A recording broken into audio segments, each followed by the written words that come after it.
bem, estamos aqui com mais um sessão extra ou sessão extra. Eu nunca sei como é que eu falo e eu nunca sei também como que você fala isso, Jason, mas é isso. É a sessão além do cinematografia que a gente traz para vocês de vez em quando aqui. Lembrando que o Cinematografia é com certeza o seu podcast favorito de cinema, né? Inclusive, olha, nunca vou cansar de falar, entrou na lista de favoritos de algumas pessoas no ano do Spotify. Eu fiquei felicíssima com as duas pessoas com que isso É isso aconteceu. aí. E eu sou Flávia Ariello. Eu sou Jason Baroni, naturalmente um fantasma preso no tempo e no espaço, certo? Porque hoje esse é o grande tema da nossa discussão. Queria até falar, inclusive, que entre os 16 que nos assistem aqui, entre todas as plataformas, vocês pediram, muitas pessoas pediram a volta do Sessão Extra, que a gente faz 2 vezes por mês e faz 2 meses que não acontece, mas Nossa. estamos aqui conversando novamente com uma profundidade filosófica e reflexiva ainda maior. Do jeito que a gente gosta, né, Jason? E sério que faz tudo isso que a gente não grava uma sessão extra? Não, eu tô puxando da minha cabeça, mas eu acho que é por aí. Deve estar por Não aí. necessariamente, mas talvez. É possível, é possível. E, gente, a verdade é que sessão extra é exatamente para que vocês degustem o filme junto conosco. E normalmente os filmes que a gente traz aqui são filmes menos comentados, são filmes que raramente vão estar hypados. E, na verdade, são filmes que a gente gosta, ponto. Não tem uma super seleção, e é porque a gente gosta, a gente quer falar sobre esse filme, e eu acho que isso é uma das coisas, na verdade, que fez o cinematografia existir. Falar sobre filmes que a gente curte, né, Jason? E esse é um filme que Exato. nós dois curtimos, né? E qual que é o filme? Nós vamos falar sobre a Ghost Story.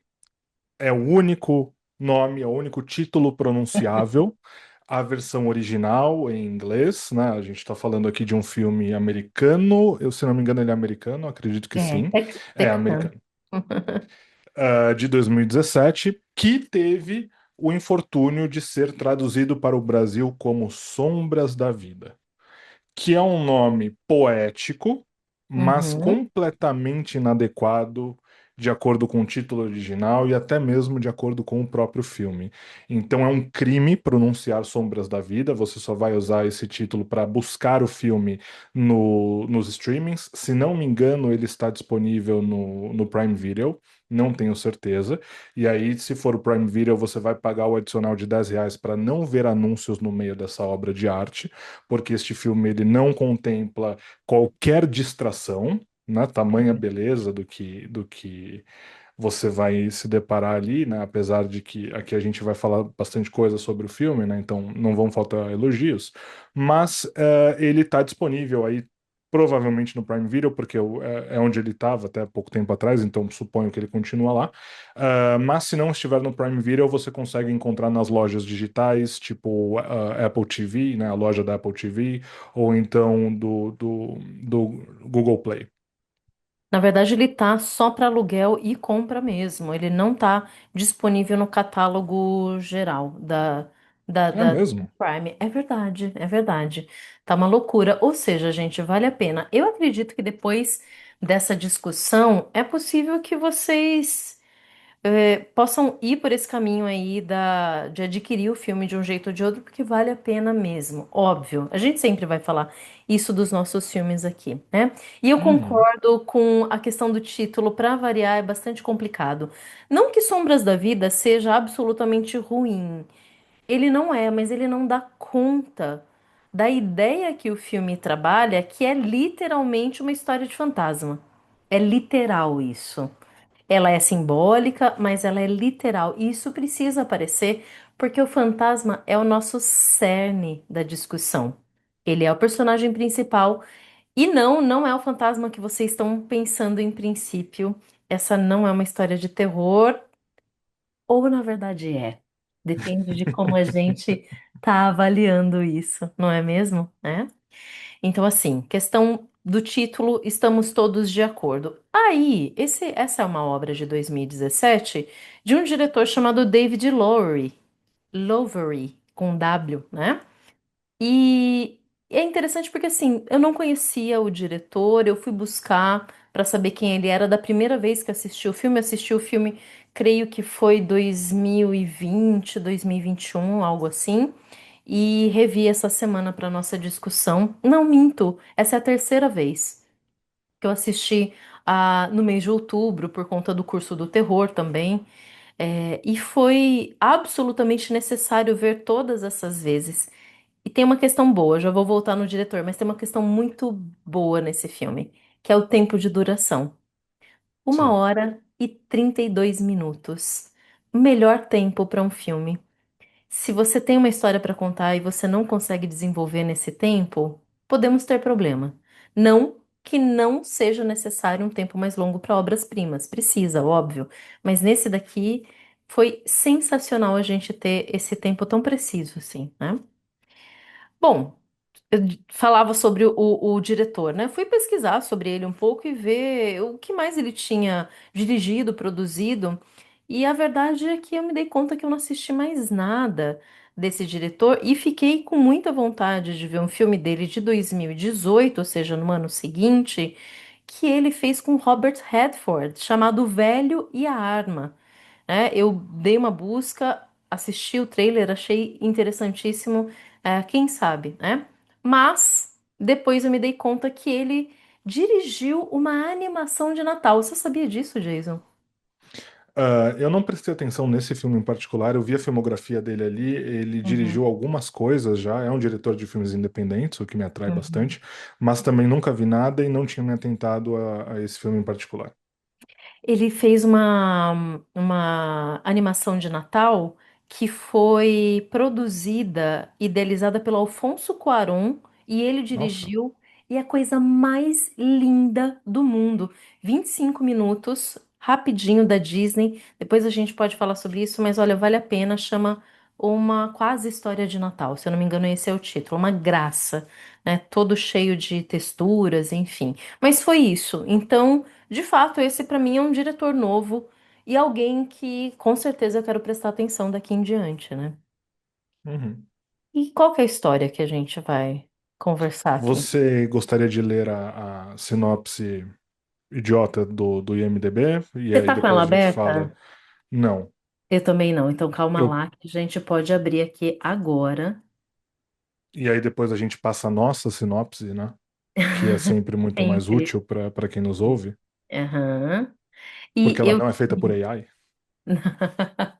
Você tem a impressão que é isso que acontece aqui, né? Bom, vou ler.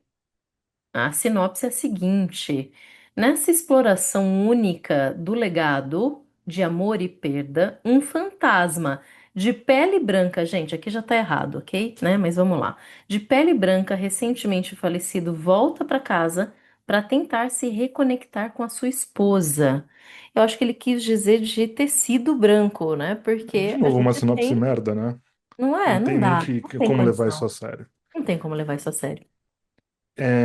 O fato é que o filme, ele de fato conta a história de um casal que tinha tudo para ser um casal feliz, aparentemente, Uhum, mas a partir de nuances do filme você percebe que não necessariamente seria esse o caso, e que é confrontado com a morte do rapaz. É um casal heterossexual, o rapaz morre, e ele retorna na figura de um fantasma e se depara com a vida acontecendo sem ele. uhum, O que eu acho, primeiro, uma premissa particularmente. Ela parece ser um pouco genérica, mas não é. E o filme conta essa premissa a partir de uma história belíssima. uhum, São diversos. Não quero dizer. Eu iria dizer que são diversos pontos de vista, mas na verdade não são diversos pontos de vista. Só tem um ponto de vista, que é o ponto de vista dele, do fantasma. Por isso que o monstro fantasma é importante aqui, não só como personagem, mas como condutor da narrativa mesmo, porque o drama do monstro se mistura com o drama do personagem escrito para ser um fantasma. Isso que eu acho. fantástico. A gente não está falando só de uma alegoria para contar uma história que poderia ser contada de uma forma diferente, com outro monstro ou sem monstro, por exemplo. Muito pelo contrário. A figura do fantasma, ela faz parte da história.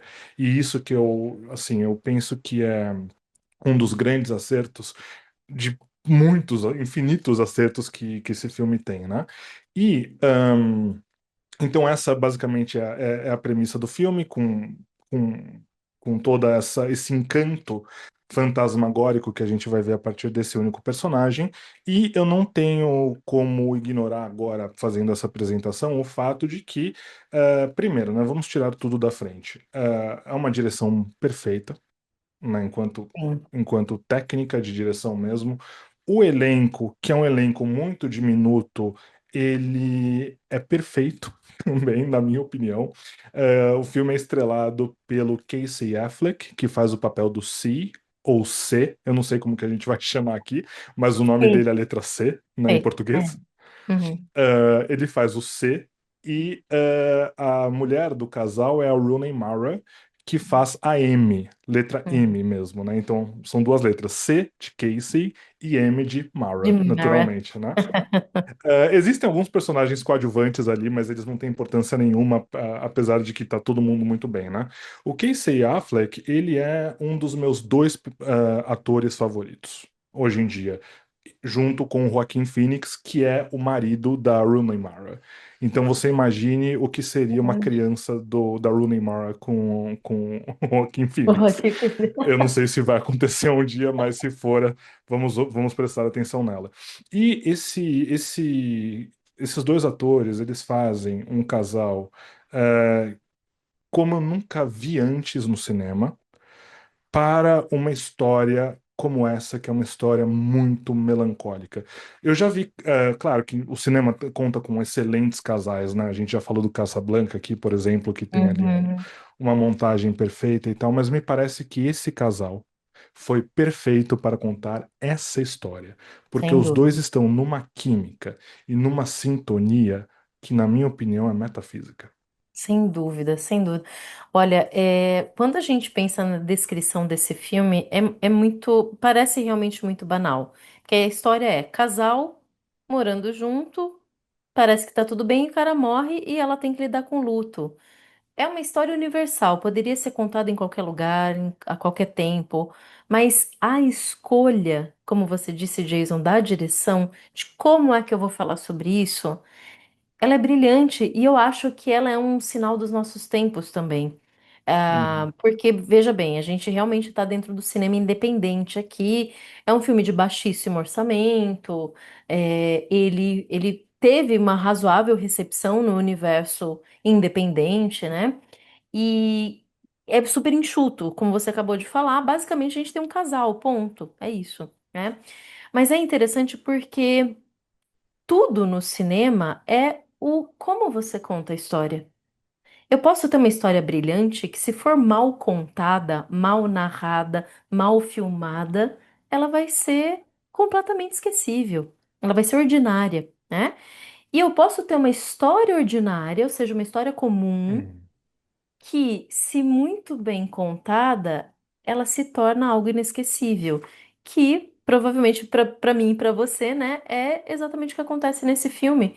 Porque como que eu posso falar de luto, de passagem de tempo, sem cair na banalidade, sem cair no lugar comum, sem cair na pieguice, que normalmente é o que poderia acontecer, você ir para um melodrama, por exemplo, né, para falar sobre uma mulher que sofre a perda do marido que ela amava tanto. E aí eu começo pelo gênero do filme, isso é muito interessante, né? É, tem filmes que a gente não consegue alocar muito bem onde ele tá. Teoricamente, quando as pessoas leem o título e veem o cartaz do filme, elas pensam filme de terror.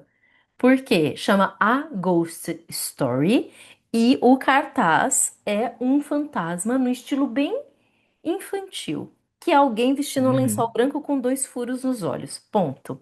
Aí você fala assim, nossa, então é um filme de terror. E é por isso que eu fiz a brincadeira. Não é no sentido estrito, mas é no sentido existencial filosófico. Porque a gente está falando Uhum. sobre perda, sobre morte, sobre o que é que resta depois da morte, né? Uhum. E aí que ali no IMDb esse filme está colocado como fantasia sobrenatural. Poxa, IMDb não ajuda, né? Não é uma fantasia sobrenatural. Se há alguma coisa que esse filme é extremamente realista, Sim, extremamente vinculado à nossa existência e de coisas que fazem parte do nosso cotidiano, que é amor e morte. Basicamente é isso que acontece, né? exato. A condução técnica do filme, ela continua com uma trilha sonora belíssima do Uhum, Daniel Hart, que é o compositor das músicas. Inclusive tem também uma música que é gravada pela banda Dark Rooms, mas que foi escrita por ele, que é muito importante na história também. É uhum, uma das poucas músicas que são cantadas, né? E o filme ele tem um design de produção que eu julgo inesquecível, que é inclusive um dos principais fatores que me causaram um encantamento profundo com a Ghost Story.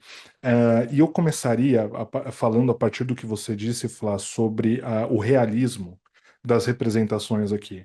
Porque até mesmo quem assiste esse filme sem olhar no celular, prestando atenção, afinal, 1 hora e meia, né? E completamente conectado com a história, percebe o realismo de absolutamente tudo que está em tela. E quando a gente pensa no design de produção, não tem como a gente não começar falando da composição do próprio fantasma. É um fantasma, caracterizado por uma visão humana do que é o fantasma, infantil, né? Como a Flá colocou naturalmente, porque é o fantasma clássico com o lençol na cabeça, né, com os olhos profundos ali negros, e que nasce a partir do corpo do ser coberto com a roupa de cama do hospital. Então ele exato. levanta sendo formado pela roupa de cama que cobre o corpo graças à própria M, que é a Rooney Mara, né, como falamos anteriormente, que vai reconhecer o corpo e depois cobre ele após vê-lo pela última vez, após reconhecê-lo e vê-lo pela última vez. Então a gente já está olhando para um personagem, para um fantasma que nasce naturalmente de uma tragédia. Claro que, como toda tragédia, ela é injusta, porque você está matando um homem jovem ali, tudo mais, né? Só que até o ambiente hospitalar começa a compor esse personagem. Então, todo o design de produção, ele é pensado para que o filme, ele não só pareça, mas como ele seja orgânico a todo momento. E é essa sensação que vai te acompanhar até o final do filme. Parece que você está olhando para uma história orgânica, natural, onde não há qualquer tipo de artificialidade, apesar do quesito fantástico acerca da narrativa aqui. Inclusive, falando na questão técnica, é muito interessante porque esse diretor, ele trabalha com o mínimo possível. É um filme minimalista. Então, o que que a gente tem ali? Uhum, São dois personagens, e quase nominados, é C e M, né? É uma casa simples, no meio quase do nada, foi filmada no Texas, inclusive, então é um grande gramado, enfim. Ah, e quase acabou, é isso, né? A gente fica nesses ambientes. Claro, depois a gente vai ter uma passagem de tempo muito interessante, que eu já chego lá, mas é tudo muito simples, muito minimalista até determinado ponto. E entra, inclusive, essa economia de movimento de câmera, que é muito legal, porque você tem muita câmera estática. uhum, E a câmera estática ali também faz parte de algo que ele usa muito, que é o plano sequência. Então, você tem planos sequências razoavelmente longos e câmera estática.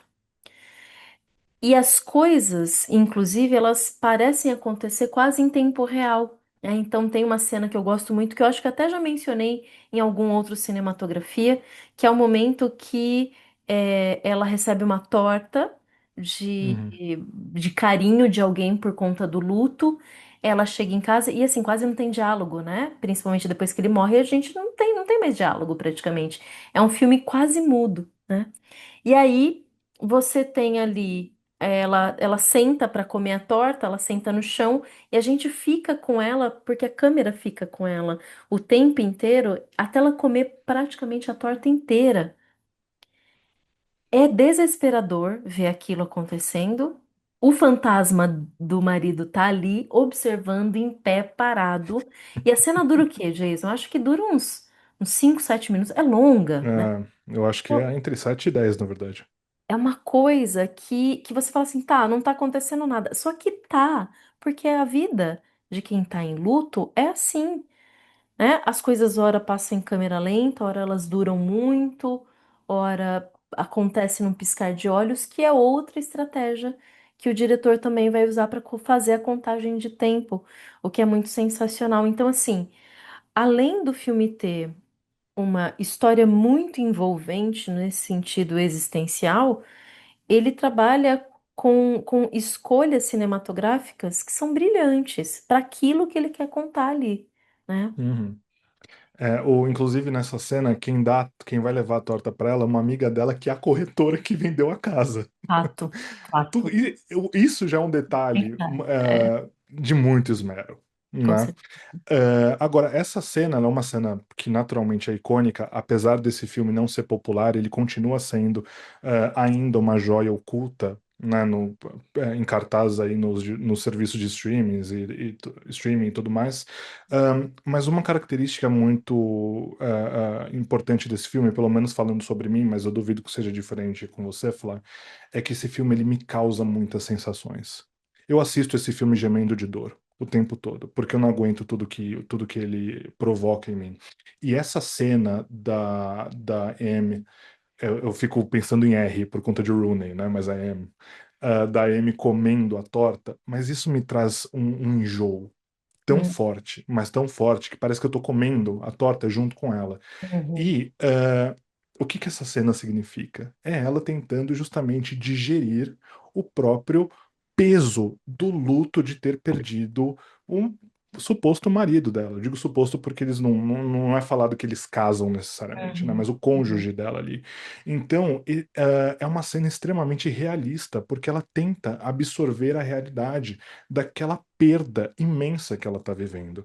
E aí eu falei agora, a Flá já tinha falado antes em luto, e aquela perspectiva, aquele ponto de vista que eu havia falado no início que o filme traz, ele é o ponto de vista de quem morreu e não de quem está vivo. Em uhum, contraponto aos sonhos de trem que nós analisamos no vídeo passado, né? Mas o que eu acho muito interessante é que aí entra até a questão do fantasma ficar assistindo a tudo aquilo, é que não é simplesmente uma inversão de pontos de vistas do ponto de vista entre personagens. Então não é apenas uma questão de ser o ponto de vista do fantasma, mas é o ponto de vista do fantasma pelo luto da vida que continua acontecendo. Então, o fantasma, uhum, ele não precisa refletir sobre a morte, porque é ele quem morreu. Então, não é um uhum, luto pela morte, mas é o luto da vida que continua sem ele, que é, uhum, como a Flá falou, né, um filme ultra moderno nesse sentido, mas é o nosso maior medo. Não necessariamente morrer, mas de ver a nossa vida continuando sem a gente. Então, a todo momento, o fantasma, que para mim vai parecer uma coisa muito idiota que eu vou falar agora, mas que em diversas cenas ele parece um gatinho observando, Os ele fica olhos dele, observando né? assim. É. Ele tem aquele olho fundo o olho é um pouco melancólico, parece de gato que tá com a pupila Então, dilatada. É, ele verdade. fica com o olho dilatado, só que aí entra a delicadeza do design de produção desse filme. Meu Deus, como isso é sublime. O olho do fantasma, ele ganha emoção a partir dos vincos do lençol. Hum, Então tem diversos momentos em que você percebe como que o fantasma reage, sempre parado na mesma posição, mas com diferentes olhares, às vezes um olhar de raiva, às vezes um olhar de dor, às vezes um olhar de dúvida, a partir de diferentes vincos que vão se formando no rosto dele. E aqui, de novo, é o Casey Affleck debaixo daquele lençol, atuando sem poder falar, sem poder mostrar o rosto e com um grande recurso que o roteiro sabe usar perfeitamente bem, que é a mão fechada. Uhum. porque o fantasma não tem dedo, então ele não pode ficar mexendo os dedos, né? Então, existem várias cenas como essa, e sempre cenas contemplativas, porque é um filme contemplativo, onde o fantasma ele fica parado. Uhum. Quando muito reagindo com os olhos, e aí os olhos reagem justamente a partir dos vincos do lençol, e daí a importância de ser um lençol literal, não, que compõe a naturalidade e toda a essência desse personagem que a gente está vendo atuando parado. Uhum. E tem, é tudo tão, é cada detalhe tão bem pensado para causar isso tudo que você tá falando na gente, né? Primeira coisa que me chamou a atenção, assim que o filme começou, e eu não tinha percebido da primeira vez, talvez na segunda, mas agora na terceira ficou muito evidente, é o formato do filme. O Uhum. filme, tá? Ele tá no formato clássico, que é de 1,33 por 1. Essa proporção é a proporção de 4 por Quatro 3, por três. que é a Uhum. clássica, que é quadrada. Só que eles arredondam as pontas. O quadrado não é um quadrado com ângulos em 90 graus. Os finais das pontas estão arredondados. E isso, para mim, causa uma memória de fotografia antiga. Uhum. Então, você olhar para aquilo o tempo inteiro, então essas bordas estão aparentes no filme o tempo todo.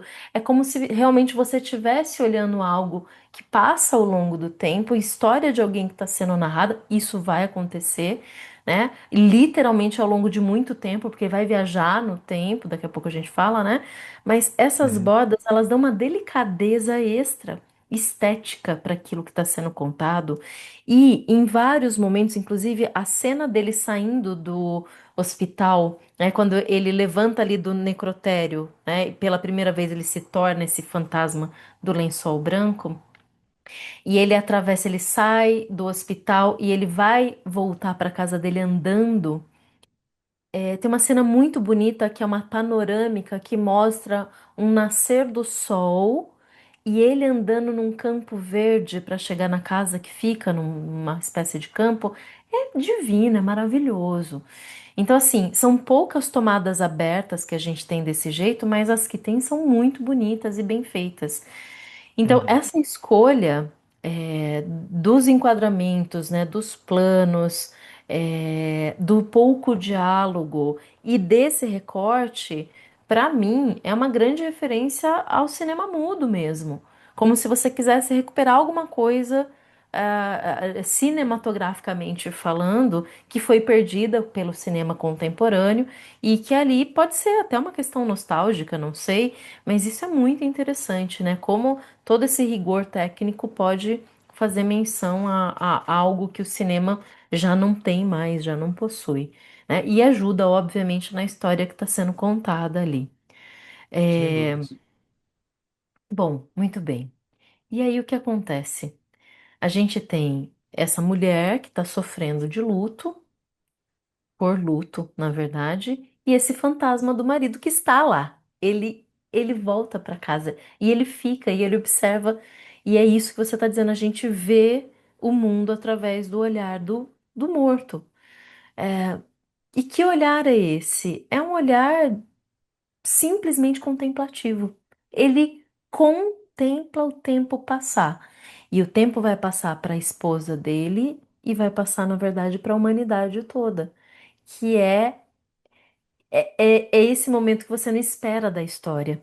Porque se a Uhum. história ficasse ali, só nos dois, a gente já tava legal, já era interessante. Mas quando ele dá esse salto temporal, porque ele não pode sair da casa, né? Ele tá preso à casa. Uhum. E ele fica ali porque parece que tem alguma coisa que ele precisa saber para se libertar, né? A gente sabe. Uhum. E aí ele fica. Então a casa vai, outras pessoas vão morar, né? E o tempo vai passando. E é muito interessante como que o diretor decidiu contar a história do tempo passando, porque não tem, praticamente não tem corte. A montagem é perfeita, né? Uhum.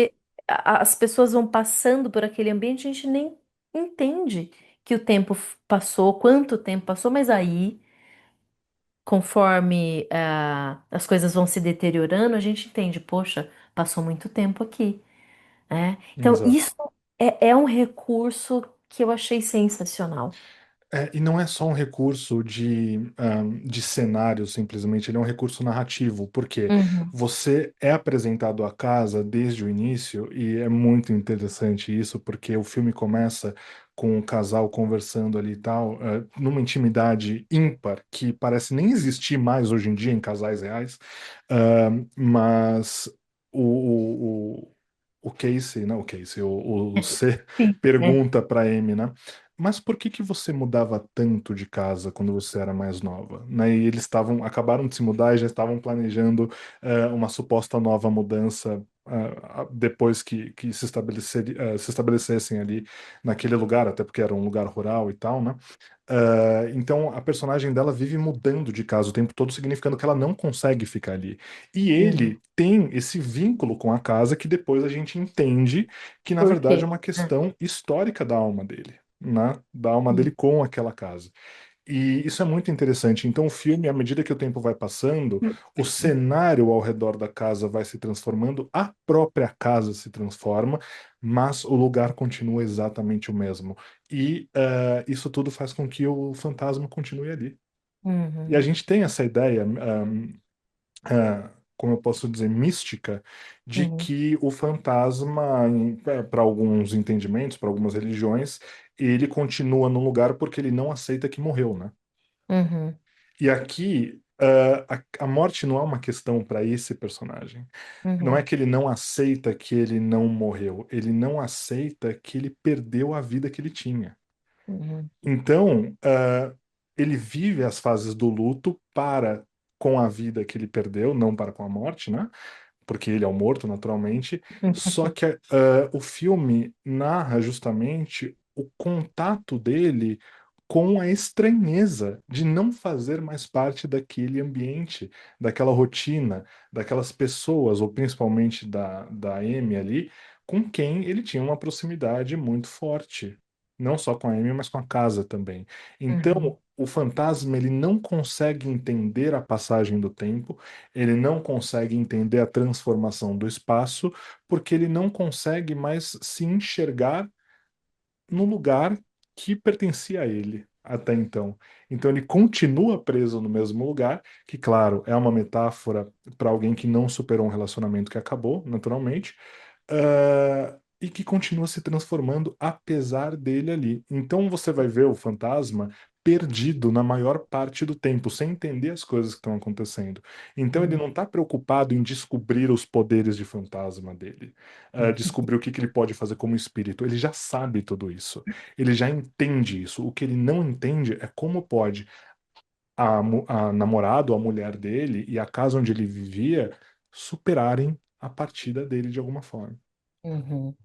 E aí, tem uma sequência que eu ainda não sei exatamente se eu gostei ou não, Jason, que é a seguinte: ela vai embora. E aí ela deixa um bilhetinho, que é o que ela disse que ela fazia quando criança. Todas as vezes que ela saía de casa, ela escrevia alguma coisa e colocava nos vincos das paredes, porque as casas americanas são de madeira, né? Então ela colocava nos vincos, caso um dia ela retornasse para ela ler aquilo. E beleza, ela faz isso e vai embora. E aí o fantasma fica lá. E vai, né? Vem uma família de uma mulher solteira com duas crianças. Ele faz as vezes dele ali de fantasma, quebra as coisas, acende, apaga a luz, quer expulsar aquela galera de lá. E depois o tempo passa e tudo isso assim é questão de, sei lá, 5 minutos, né? Não fica muito tempo. E a gente só, como eu disse, a gente só vai perceber porque mudou sei lá, as cores um pouco, a casa ficou vazia depois, né? E aí tem uma sequência que é a casa cheia de gente dando uma festa. E é a única cena, é um monólogo que a gente tem de alguém que fala bastante, que é um cara que tá na festa. E ele fala, ele tem um longo monólogo, acho que tem, sei lá, uns 5 minutos de monólogo, Uhum. que ele fala exatamente sobre essa questão, o que que é que vai durar. Ele fala sobre arte e como as coisas foram feitas para durar, mas que na verdade nada dura, porque Uhum, tudo morre, porque tudo passa com o tempo. Só que depois ele volta nisso e faz a coisa ser cíclica de novo. É, passa, mas depois alguém vai descobrir aquilo e vai entrar em contato e a gente vai entrar no mesmo looping eterno de vida e morte, de produção e de descoberta e de esquecimento. E aí corta uhum. para a casa vai ser demolida, né? O que que você achou dessa sequência? Eu ainda não sei se eu curti muito ou não. Ela pra mim é um pouco fora de lugar, assim, sabe? Uhum. Eu assisti o filme duas vezes, né? Quando foi lançado, no ano que foi lançado e ontem, pra gente conversar aqui. Eu não gostei da primeira vez, eu achei super chata, mas aí no Uhum. meio tempo eu conheci o niilismo, né? Eu fui apresentado a Palavra das Trevas, e se trata de um niilista bêbado ali, né? Na Total. festa, falando aquelas coisas todas. Acabando com a festa Ah, dos outros, né?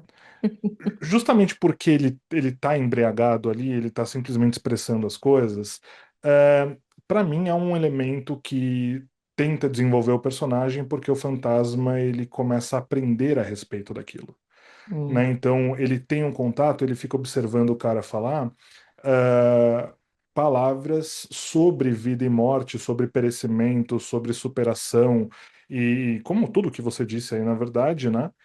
E que ele não tinha ainda se tocado ou parado para pensar depois que morreu. Né? Talvez nem antes, né? Porque ele morre jovem, não sei, o filme não fala. Então, para mim foi meio que um moralismo para o personagem mesmo.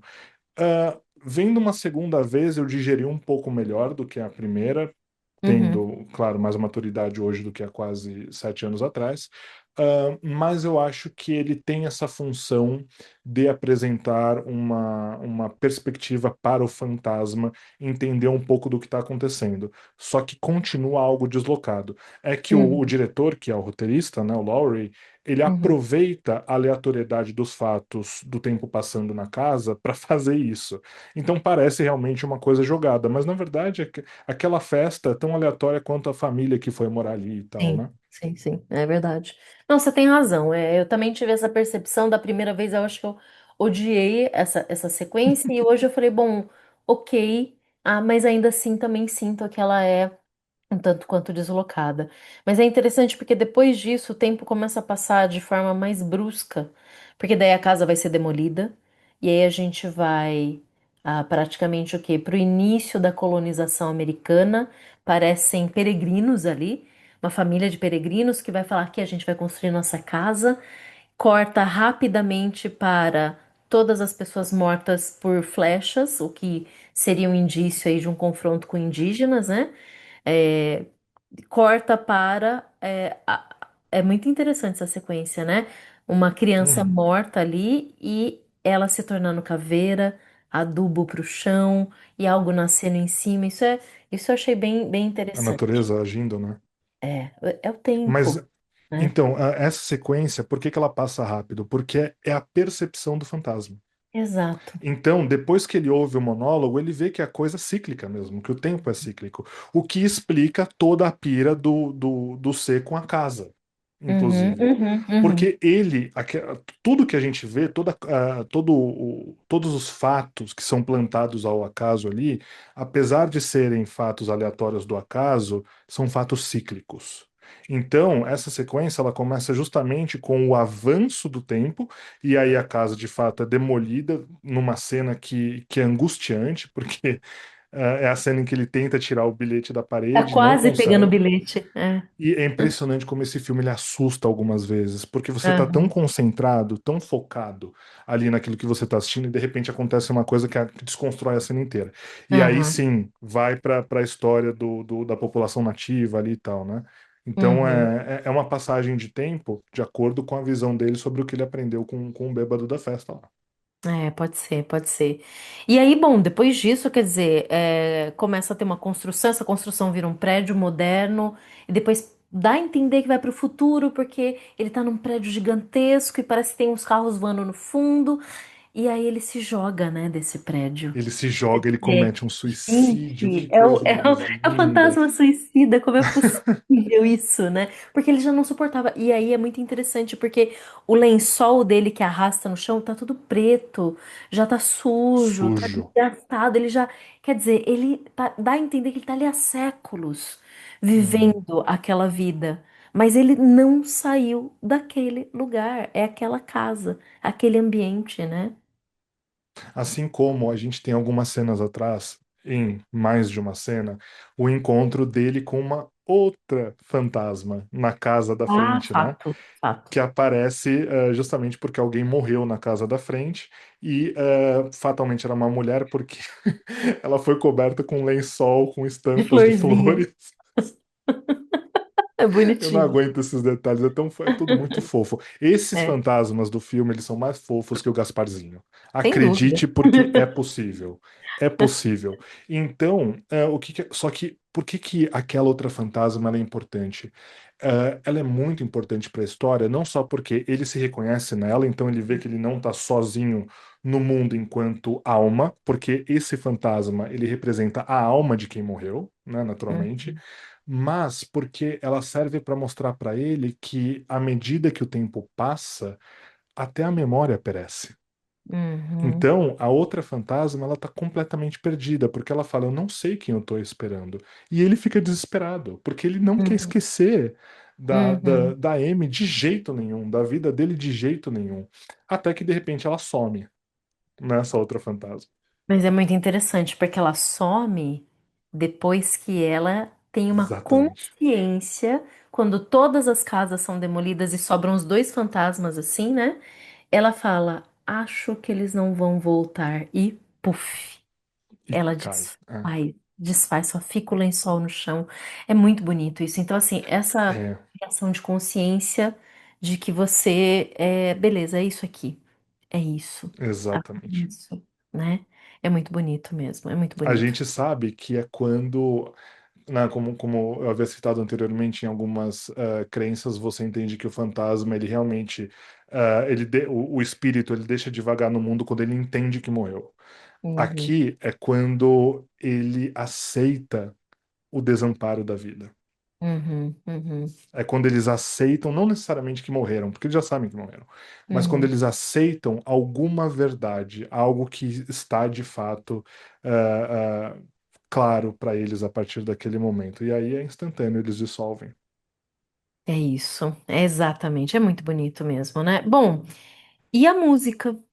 Né? O Uhum. filme ele volta de vez em quando no momento em que os dois estão na casa ainda, né? Ele faz uns flashbacks assim em relação à vida do casal ali e a gente vê que ele é músico, ele está compondo, né? O Si está compondo, C, né? Tá compondo alguma Uhum. coisa e ele vai mostrar essa música para ela em algum momento. E ela coloca o fone e ouve, e a gente ouve a música com ela. Nossa. E é interessante, porque depois que ela ouve, ela simplesmente levanta e ela não diz uma palavra, né? Ela Uhum. levanta e sai e fica aquilo. Mas a letra faz todo sentido, né?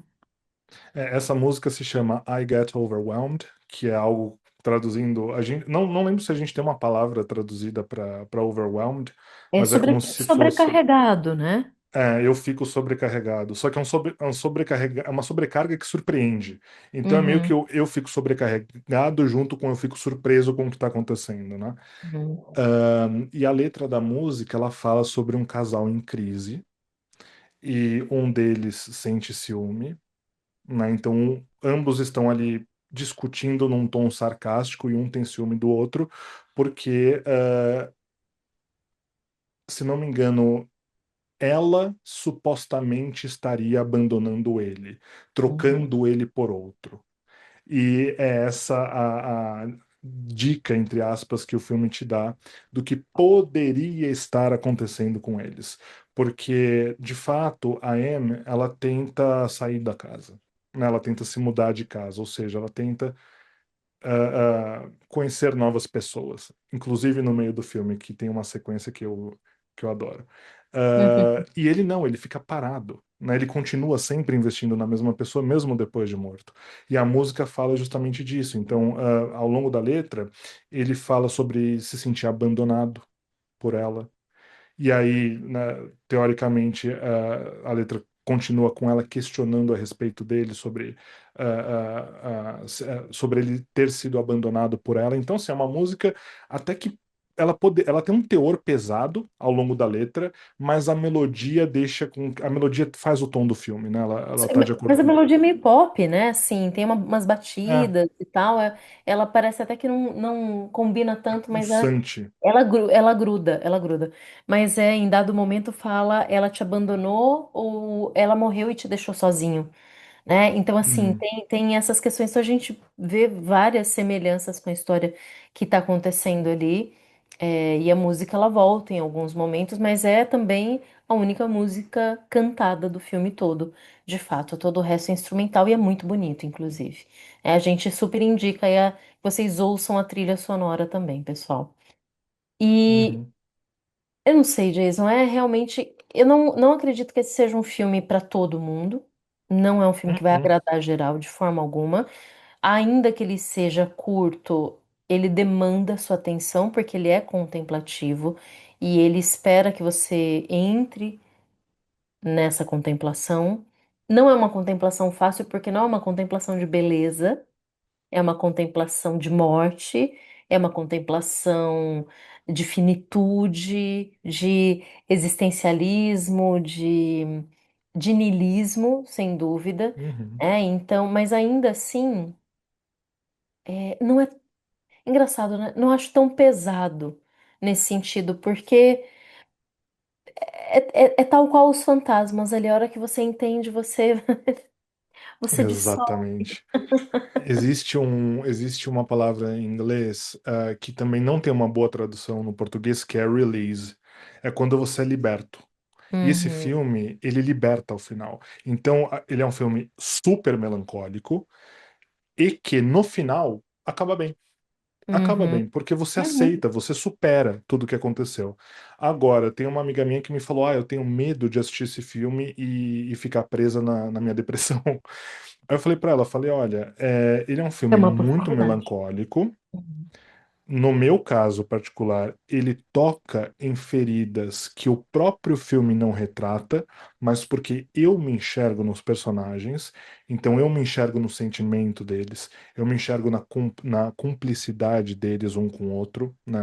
Antes, até o momento que você aprende que tá tudo bem, né? Depois, quando você vê a realidade, você fala, porra, pensei que eles estavam melhores e tal.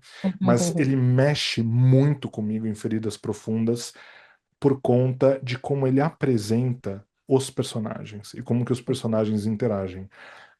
No começo do filme, por exemplo, tem uma cena que eu nunca vi isso sendo tão bem retratado no cinema. E olha que eu vejo muitos dramas de casais, hein? E romances de casal e tal, porque eu adoro romance. Mas aquela cena que eles estão deitados sem roupa, no que seria um pós-sexo, Uhum. na baixa luz do luar, né? Porque o quarto tá apagado, então só tem teoricamente a luz do luar entrando ali, incidindo no quarto. E você tem uma sequência de alguns bons minutos também dos dois abraçados, sem dizer absolutamente nada, mas acolhendo um ao outro, e o C meio que faz carinho na Amy ali. Eu nunca vi uma cena tão pura, um retrato tão puro, tão humano de um casal na cama como aquele. É uma É muito, cena que, assim, é eu muito acho delicado, né? É muito de um delicado. primor, de uma delicadeza e, assim, de uma, como a gente estava falando, o mais surpreendente, de uma naturalidade que parece que você é parte do casal. Você Uhum. sente o que eles estão sentindo ali, de tão maravilhoso que é esse retrato. Eu E aí a concordo. gente, na semana passada, até falando de um filme, né, como já trouxemos aqui hoje, Sonhos de Trem, a gente falou, Flá, a respeito de como esses dois filmes conversam, né? É verdade. E é assim, obviamente, não tem nada a ver, né? Não. Não tem, mas é a sensação. E filme, gente, é isso também. Filme é sensação, é a forma como você se sentiu em dado momento do filme e que de repente você até pode sentir de novo com outro filme que seja às vezes completamente diferente, mas são dois filmes que falam sobre luto, são dois filmes que falam sobre perda, sobre solidão. Então existe essa questão do estar só depois dessa perda, que é uma perda irreparável, a pessoa não volta. E por mais que o fantasma esteja ali, ele não está para ninguém. Ele está só para ele. Então ele não voltou. Se ninguém consegue perceber aquela presença, de fato é fim. Então, e de fato, não é esse o medo ancestral que todo mundo tem de ser esquecido, e a nossa obsessão em ficar produzindo história o tempo inteiro, fazendo coisas para que a gente permaneça aqui, mesmo depois da nossa morte, são os livros, são os filmes, são as obras de arte, é, que, o filme vai tocar nesse ponto rapidamente ali, mas é que a gente fica desesperado de saber que tudo o que vivemos possivelmente tenha sido em vão, porque vai Exato. desaparecer. Então, o recado que a gente passa para vocês é isso mesmo, gente, vai desaparecer. Lide com isso. De um jeito ou de Agora, outro. entrando numa área ainda de maior spoiler, e se você não viu o filme, pare aqui e continue depois, porque eu quero entender o que, que a Fly interpreta do final. Mas eu queria te perguntar assim, sabendo que o diretor não mostra o que é escrito e ele É, não dá nenhuma dica, portanto ele uhum. deixa aberto a qualquer fantasia do nosso lado, né? O que que você acha que poderia estar escrito naquele bilhete que o fantasma finalmente consegue pegar ao final do filme com aquele movimento de punho fechado que ele tenta para ficar cavando aquela parede o tempo todo que ele nunca consegue? Eu acho a coisa mais maravilhosa do mundo, todas É, aquelas cenas. é muito desesperador aquilo, né? Olha, eu não tinha pensado exatamente. Claro que todo mundo que vê a cena deve ficar, pensando que raio estava escrito ali. Eu acho que podem ser duas possibilidades. Uma é talvez a própria M ter escrito algo para ele e não para ela, como ela dizia. O recado era Uhum. diretamente para ele. E aí alguma coisa do tipo, vai embora, né? Acabou, ou algo do gênero. Ou abriu, e aí sim, a versão bem niilista, não tinha nada escrito. Pois é, Nada, nada. pois é. O que Eu você acha? penso, eu penso da mesma forma também. Eu também considero que há a possibilidade de não ter nada ali, né? Mas eu acho que isso iria contra o tom do filme que o filme criou. Então eu Uhum, gostaria de acreditar que poderia estar vazio ali. Mas eu penso que o mais provável é que ela tenha escrito algo como Vejo você do outro lado. E aí uhum, ele foi. aceita que ele tem que ir embora de fato, entendeu? Uhum. Porque aí sim ele dissolve e se entrega de vez Mas, para um outro lugar. mas isso é muito romântico da tua parte, É né, Jay? muito É romântico, óbvio. muito romântico. É um filme de amor? Com certeza. Ok. Com certeza. Eu acho que é um filme de amor, é um filme que, bom, é um filme que não deixa o personagem ir embora, né? De Uhum, amor, por amor mesmo. uhum. Então é um filme grave de amor, inclusive, pra mim. Muito bom. Eu acho que é isso, né? Assistam e voltem aqui para contar pra gente o que vocês acham que tinha no bilhete, e o que vocês acham dessa tentativa, né, desse diretor independente e essa tentativa brilhante que a gente julga aqui de contar uma história dessa maneira tão fora da curva, assim, né? É, delicado, romântico e existencialista, né? Tudo ao mesmo tempo. Pra mim é sublime. Pra mim esse é um filme sublime. Você gosta muito desse filme, né? É bonito, eu concordo. Gente, é isso então. Para quem tá assistindo a gente no YouTube, comente aí, troque uma ideia conosco.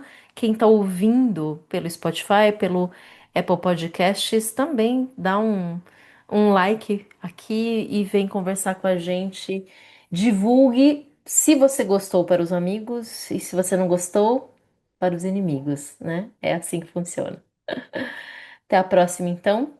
Tchau. Tchau. Até, como se diz, te vejo do outro lado. Te vejo.